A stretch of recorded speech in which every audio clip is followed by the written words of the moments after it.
So welcome to you both, and thank you for your support. Looking forward to hearing what you have to say. Jess, I think, is just organizing your slides for sharing. Thank you. Ron, do you have your very own Chucky? Yes, it's Harper, actually. He wanted to see Chucky, but Chucky didn't come out to see him, so he's kind of... Oh, well, thank you so much for having us. We'd like to welcome you all to our session, Why Universal Design for Learning Works. Our goal for this lightning round is for you to get a feel for how UDL can help you find calm waters. Like Terry said, I'm Colleen Kornish, and excuse me, I'm an educational consultant and coach in Ohio. Ron, tell us about you.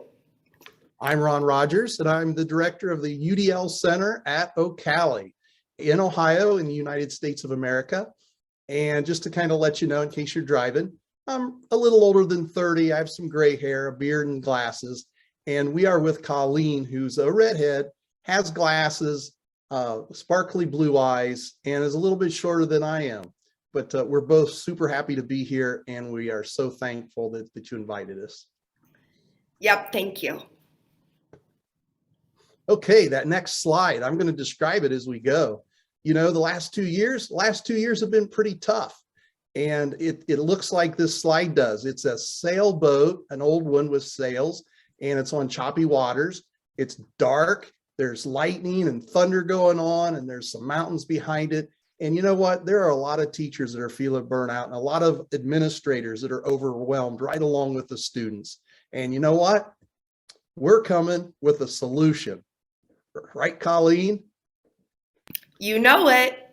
And that next slide helps with that. It does. Our solution is UDL.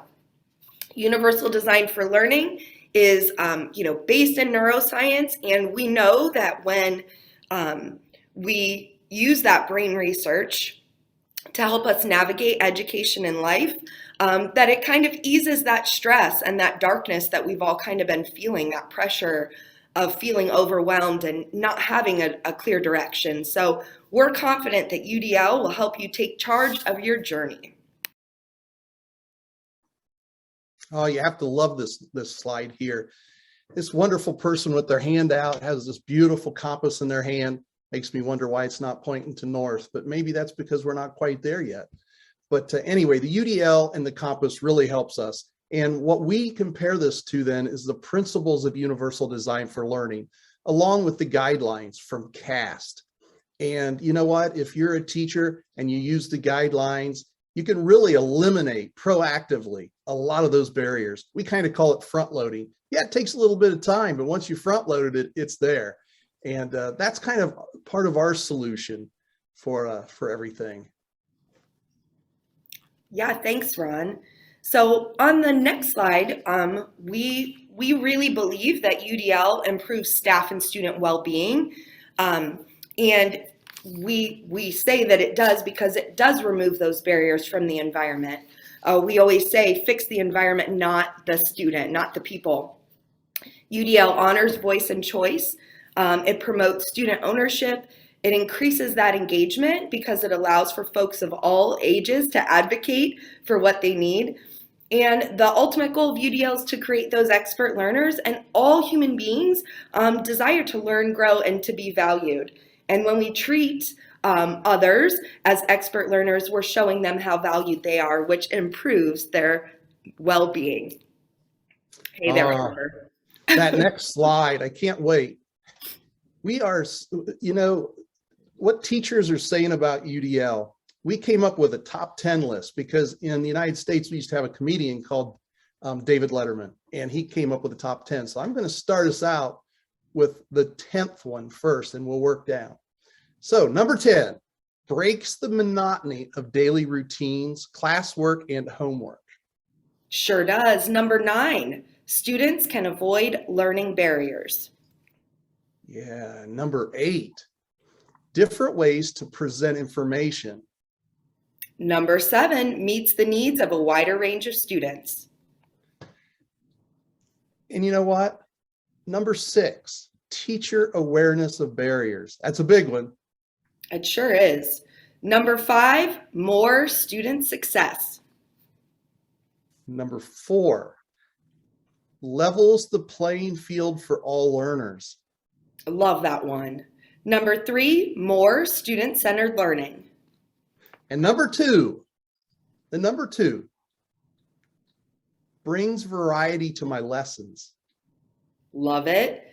Variety is the spice of life, right, Ron? And Number 1. Number 1, improved engagement and enjoyment. And when we have more engagement and more enjoyment, we're happy to be there, right? And so we really think that UDL can bring us those things. On the next slide, this is where we want you to be. We don't want you to be in that stormy water. We want you to be in calm, relaxing waters. And universal design for learning is essential in creating those spaces where our learners are honored. When our learners are honored, they're more engaged and more fulfilled. When our learners are more engaged, our educators are less stressed and excited to do their jobs. UDL empowers teachers and learners to do what's best, and that's how UDL can improve your well-being and emotional health. With UDL, your journey will be smooth sailing, just like the image on the screen of the woman relaxing in the kayak. Makes me want to get my kayak out, Ron.